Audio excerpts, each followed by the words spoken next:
的小餐厅，师傅使劲擀着面皮，这是店老板杨建荣引以为傲的红豆锅饼。看这样有没有？是不是接近快要看到红豆馅？感觉红豆馅都快透出来了。对对对。面食做得好不好，锅饼端出来就知道。烫出的饼带着焦香，红豆要甜而不腻，光是馅料就换了6家。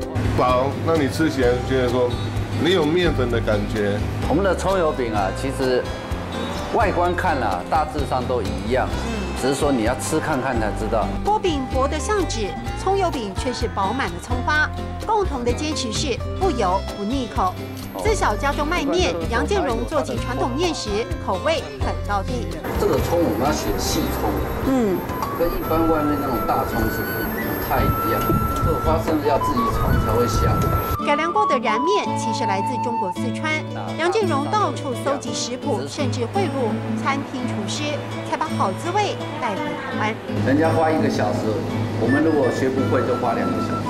夫妻共同经营的小店，相信踏实好口味，客人自会上门来。请吃点心，客家话怎么说？抢食点心，抢食点心，抢食点心。